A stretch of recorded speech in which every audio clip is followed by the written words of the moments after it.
जिस भूमि पर, जिस क्षेत्र में, जिस पृथ्वी पर, जिस स्थान पर यज्ञ हो जाते हैं, वो भूमि अपने आप को धन्य मानती है और तृप्ति का अनुभव करने लगती, तृप्त हो जाती। यज्ञ करना चाहिए।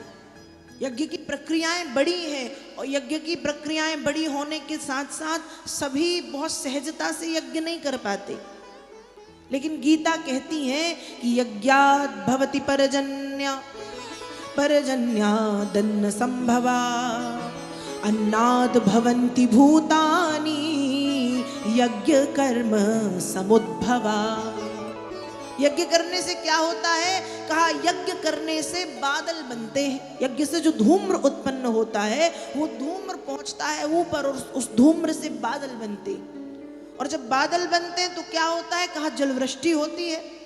और जिस वर्ष जलवृष्टि अच्छी होती है उस वर्ष अन्न धान्य की पैदावार भी अच्छी होती है।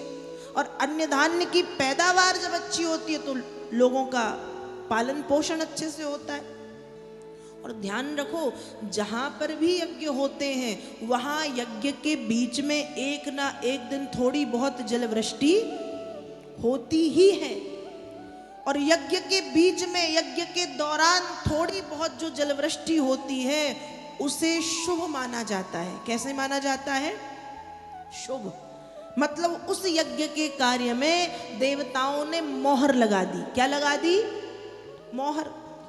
तो जब यज्ञ के बीच में थोड़ी बहुत जलवृष्टि हो जाए कि बहुत ज़्यादा किसी का नुकसान भी ना हो, सब सारे कार्य सुचारू रूप से चलते रहें, तो समझ जाना चाहिए कि यज्ञ की वर्षा के, उस बारिश के रूप में देवी देवताओं की कृपा हमारे ऊपर बरसी है। तो अच्छी बात है कि कल यहाँ पे जलवृष्टि हुई है रात्रि में। जलवृष्टि किसी भी अनुष्ठान के बीच में थोड़ी जलवृष्टि जो होती है, अति नहीं, थोड़ी जलवृष्टि जो होती है वो शुभ मानी गई, अच्छी मानी गई। तो यज्ञ करना चाहिए। और तो और ये जो बड़े वाले यज्ञ हैं, जैसे यहाँ यज्ञ चल रहा है, ये सब लोग नहीं कर सकते। ये साल 2 साल 3 साल में एक बार हमारे क्षेत्र में होते हैं कहीं किसी स्थान पे। लेकिन शास्त्र आज्ञा देते हैं कि 5 यज्ञ ऐसे हैं, ये 5 यज्ञ हम प्रतिदिन कर सकते हैं और ये 5 यज्ञ हमको प्रतिदिन करना भी चाहिए।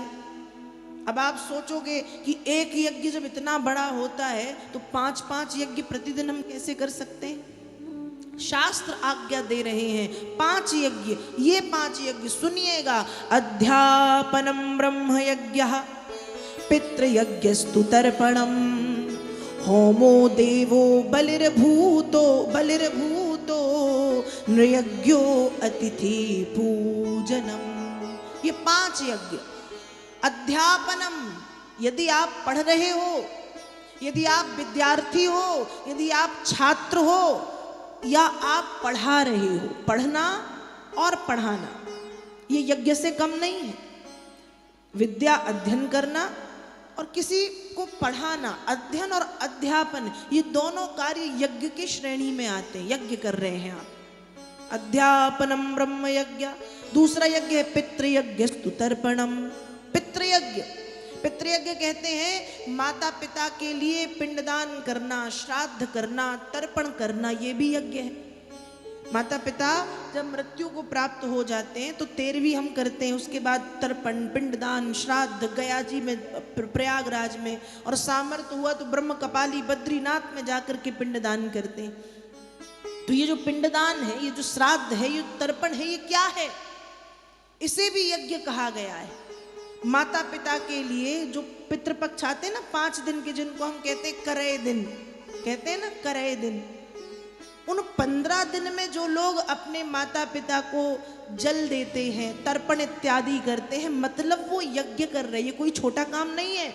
तर्पण, पिंडदान, श्राद्ध, जल देना, ये यज्ञ की श्रेणी में आता है।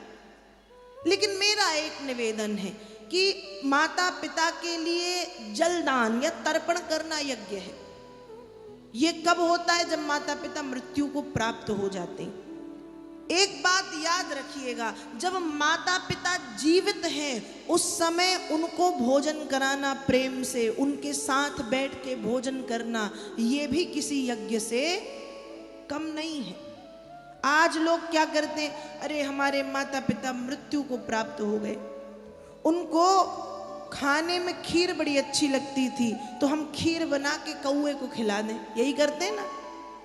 अरे भैया जीते जी तुमने खिलाई नहीं प्रेम से, जब वो कहते थे कि खीर खिला दो खीर खिला दो, तब तुम्हारे पास खीर बनाने का और उनको बिठा के खिलाने का टाइम नहीं था। अब वो मर गए तो मरने के बाद तुम कौए को लेके बैठे हो, कौआ खीर खा ले। वो ठीक है, जो भी नियम है, विधि है, विधान है, तर्पण है, श्राद्ध है, पिंडदान है, अच्छी बात है, लेकिन जब माता पिता जीवित हैं तो उनके जीते जी उनको प्रेम से भोजन कराओ, वो जो खाना चाहे उनको वो खिलाओ, ये भी किसी यज्ञ से कम नहीं है। समझ में आ रही है मेरी बात? कि मरने के बाद जो करते हैं वो तो करो, लेकिन जीते जी उनकी सेवा कर दो, जीते जी उनकी सेवा कर लो, उनको सताओ मत, उनको परेशान मत करो। अब आज माता पिता बूढ़े हो जाते हैं तो हम उनको ऐसे त्याग देते हैं, हमको हमारा घर दिखने लगता, हमारी पत्नी, हमारे बच्चे। तो माता पिता किसके हैं? जिन्होंने हमको पैदा किया, जिन्होंने हमको पाला पोषा बड़ा किया, जिन्होंने हमको भूख लगी तो दूध पिलाया, हमको घूमना है तो घुमाया, हमने गंदगी कर ली तो साफ किया, खुद गीले में सो के हमको सूखे में सुलाया। ऐसे माता पिता जब वृद्ध हो जाएं, जब उनको हमारी ज़रूरत पड़ने लगे कि वो खा नहीं पा रहे, वो ठीक से नहा नहीं पा रहे, वो ठीक से कपड़े नहीं पहन पा रहे, वो ठीक से चल नहीं पा रहे, तो ऐसे समय में जब हमको उनको समय देना चाहिए, उस समय हम इतनी व्यस्तता बताते हैं कि जमाने भर की व्यस्तता हमारे ही पास। तो भैया इन चीज़ों में थोड़ा थोड़ा सुधार करें आप, कि माता पिता यदि वृद्ध हो गए हैं तो उस वृद्धावस्था में माता पिता की सेवा करना ही सबसे बड़ा यज्ञ है। क्या है? यज्ञ। पितृयज्ञस्तु तर्पणम। मरने के बाद पिंडदान श्राद्ध तो करो, लेकिन जब तक वो जीवित हैं तब भी उनको प्रेम से 2-4 रोटी पवा दो। ये मत करो अरे हमारे पास समय नहीं, ऐसे मत करो। वृद्धावस्था में माता पिता क्या चाहते हैं कि हमसे प्यार से बैठ के कोई बात कर ले, तो दिन में एक बार कम से कम प्यार से बैठ के उनसे बात कर लिया करे। 2-4 साल उनकी आयु बढ़ जाएगी, 2-4 साल उनकी आयु आपके प्यार से बोलने से बढ़ जाएगी। इसलिए दूसरा यज्ञ बताया है कि पितृयज्ञस्तु तर्पणम, माता पिता को भोजन कराना। तीसरा यज्ञ है होमो देवौ, देवताओं को आहुति मतलब हवन करना। आप जो प्रतिदिन पूजन में हवन करते हैं, घर पे होम लगाते हो, वो लगाया करे। छोटा सा गाय का गोबर का कंडा ले लो, हवन सामग्री बना लो। हवन सामग्री में सबसे अधिक तिली की मात्रा होती है, काली या सफ़ेद तिली। उसके बाद उससे कम होता है चावल, चावल से कम होता है जवा, फिर उसके बाद शक्कर या गुड़, बेल का पाउडर, गुग्गुल उसमें मिला के, घी मिला के, ये बन गई हवन सामग्री। वो बाजार वाला जो भूसा मिलता है ना, उससे हवन मत किया करे। कई लोग क्या करते, बाजार का वो पैकेट लाए, उसको खोला और स्वाह, उसमें होता क्या है? होता क्या? भूसा ही होता है वो, हम तो उसको भूसा ही बोलते हैं। हवन सामग्री घर पे बनाइए। हवन कैसे बनाते हैं मैं आपको बता दे रही हूँ। यदि 1 किलो तिली है तो तिली से आधा होता है चावल, मतलब आधा किलो, और चावल से आधा होता है जौ, जवा, मतलब 250 ग्राम। फिर शक्कर आप डाल दो, लगभग आधा किलो जितनी आपको डालना है। बेल का पाउडर डाल दो, गुग्गुल डाल दो। लक्ष्मी जी का हवन करना है तो कमल गट्टे होते हैं, कमल गट्टे का पाउडर बना के वो डाल दो, घी डाल दो, उसको मिला लो। ये बन गई आपकी प्योर शुद्ध हवन सामग्री। फिर उस हवन सामग्री से जब आप हवन करते हैं तो वो बनता है रस, और वो देवताओं को मिलता है। भूसा वाला हवन नहीं करना है हमको, ये वाला करना है जो मैंने बताया। तो जो वो बाजार के भूसे का हवन करते हैं वो ऊपर से भले खुशबू के लिए डाल लो, लेकिन वो भूसा ही है। ऐसे घर में बना लो हवन सामग्री। नहीं बना सकते, थोड़ी सी शक्कर ले लो, उसमें 1 चम्मच 2 चम्मच घी डाल लो, गाय का शुद्ध घी, फिर हवन कर लो। होमो देव, तीसरा यज्ञ देवताओं को हवन करना, देवताओं के लिए हवन करना। होमो देव, चौथा यज्ञ बलिर्भूतो, चौथा यज्ञ है बलिदान करना। चौथा यज्ञ क्या है? बलिदान। अब बलिदान का मतलब क्या है? बलिदान किसको कहते हैं? बलिदान लोगों को लगता है कि नवरात्रि आई बकरा काट दो, यही लगता है ना। नवरात्रि आई मुर्गा काट दो, नवरात्रि आई भैंसा भैंसिया काट दो, ये उनका हो जाता है बलिदान। अरे सोचो, जो भगवान जीवों को जीवन दान देते हैं, क्या वो भगवान किसी के रक्त और मांस से खुश हो सकते हैं? किसी के खून और किसी के मांस से खुश हो सकते हैं? ये सब हमारी बेकार की दिमाग की रूढ़िवादी परंपराओं की उपज है। भैया भगवान तो भाव के भूखे हैं। पत्रम पुष्पम फलम तोयम यो में भक्त्या प्रयक्षति तदहम भक्त्युपरत मस्नामी प्रहतात्मना।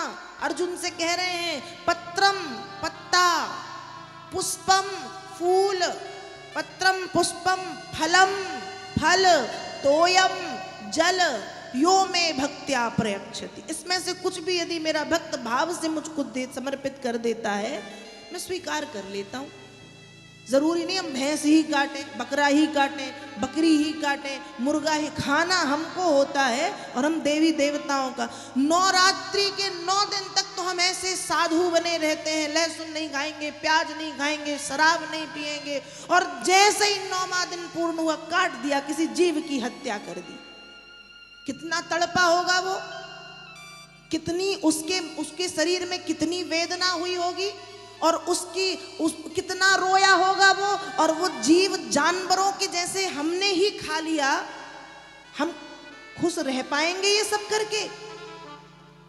ये बेकार चीजें हैं। बलिदान करना जीव हत्या करना नहीं होता, ये हमने बनाया अपनी जीव के स्वाद के लिए। और जो लोग मांस भक्षण करते हैं, वो मांस भक्षण करना छोड़ दो। मांस हमारे लिए नहीं बना है, हमारे लिए भगवान ने अन्न धान्य जल फल फूल ये सब बनाया है। आज मांस खा रहे हो, कल कुछ और खाने लगना। अब कुछ और मैं यहाँ बोल नहीं सकती, व्यासपीठ पे हूँ, समझ जाओ मैं किसकी बात कर रही हूँ।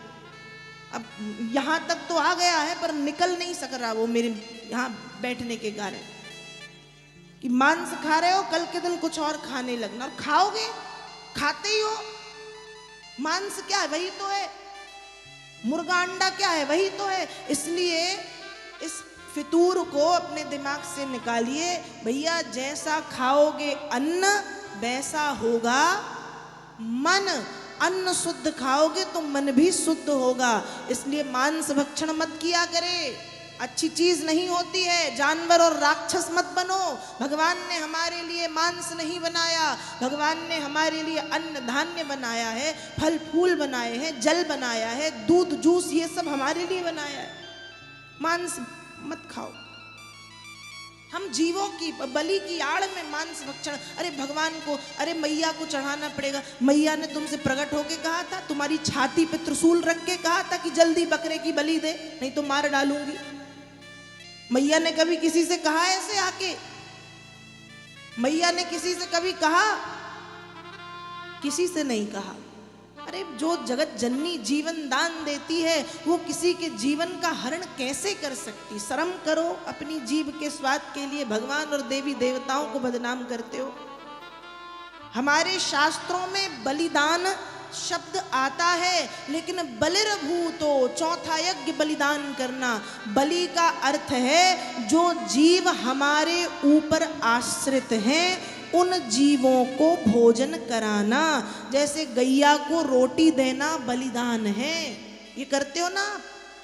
माताएं गाय को जो रोटी देती हैं, वो गाय को रोटी गौग्रास देना बलिदान है। कुत्ते को, श्वान को रोटी देना बलिदान है। चिड़िया कौवे के लिए दाना डाल दो छत पे, ये बलिदान है। किसी नदी में जाके मछली पकड़ के खानी नहीं है, मछली के लिए दाना डालना है, ये बलिदान है। किसी पेड़ के नीचे चीटा चीटी रहते हैं, कुछ गुड़ शक्कर मीठा ले जा करके डाल दो, उनका पेट भर गया, ये बलिदान है। बलिदान मतलब जो जीव हमारे ऊपर आश्रित हैं उन जीवों का पोषण करना, ना कि जीवों का शोषण करना, जीवों का पालन पोषण करना बलिदान, ये शास्त्र कह रहा है। तो चौथा यज्ञ बलिर्भूतो, और पांचवा यज्ञ बताया नृयज्ञो अतिथि पूजनम। पांचवा यज्ञ क्या है? अतिथि का सत्कार करना। ध्यान रखिएगा, जब हमारे घर में अतिथि देवता आए तो हमको इन 3-4 बातों का ध्यान रखना चाहिए। अतिथि आए तो सबसे पहले तो स्वागत करो, आसन पर बिठाओ, आसन पर जब बैठ जाएं तो पानी पिलाओ, भोजन के समय में आए हैं तो भोजन कराओ, नहीं कर रहे तो पूछना हमारा धर्म बनता है, पूछ लो, खाएं ना खाएं वो उनकी स्वेच्छा। और इतना सब नहीं कर सकते तो जब हमारे घर में अतिथि आए तो कम से कम एक अच्छी सी मुस्कान दे दो, मुस्कुरा दो। भगवान ने इतनी अच्छी शकल दी है, इस शकल पे 4 चांद लग जाते हैं जब हम मुस्कुराते हैं। कई लोग देखो ऐसे मुंह बना के बैठे रहते हैं जैसे सबसे ज्यादा जीवन में दुखी वही है, ना हंसते हैं, ना कोई हंसता है तो उनको सहन भी नहीं होता। अरे भैया हंसते रहा करो, मुस्कुराते रहा करो, जीवन संगीत है, गुनगुनाते रहा करो, हंसा करे कभी कभी। हंसना बुरी चीज नहीं होती, हंसने से आपकी सुंदरता बढ़ जाती है। अब पागलों जैसे नहीं हंसना, पर कभी कभी हंस भी देना चाहिए, हंसने से सुंदरता बढ़ती, मुस्कुराहट। तो जब कोई अतिथि आए तो थोड़ा हंस दो, मुस्कुरा दो। हमारे भारत में एक बहुत बड़े जैन संत हुए हैं, अब तो वो नहीं है, हमारे दमोह जिला के ही थे वो, तरुण सागर जी महाराज, एक बहुत बड़े जैन संत जो कड़वे प्रवचनों के लिए विख्यात थे। वो कहते थे कि जब तुम्हारे घर में कोई अतिथि आए तो जल पिलाओ, आसन पर बिठाओ, भोजन कराओ, ये सब नहीं कर सकते तो अतिथि के आते ही उसको देख करके मुस्कुरा दो, और यदि किसी को देख करके तुम मुस्कुरा भी नहीं सकते तो तुम चुल्लू भर पानी में डूब करके मर जाओ। ये वो कहते थे तरुण सागर जी, सही कहते थे। कोई तुम्हारे घर आया है तो हंस दो ना, क्या जाता है हंसने में, क्या जाता है मुस्कुराने में। और घर जाता क्या, आते जाते कोई मिले तो मुस्कुरा दो, आते जाते यदि कोई मिले तो मुस्कुरा दो, क्या फर्क पड़ेगा। हम उसको देख के मुस्कुराएंगे, वो मुंह बनाएगा वो भी मुस्कुरा दे। हम किसी को जानते नहीं, हम उसको देख के हंस दे, वो भी, हम हंस रहे वो भी हंस देगा, थोड़ी देर के लिए अपने दुखों को भूल जाएगा।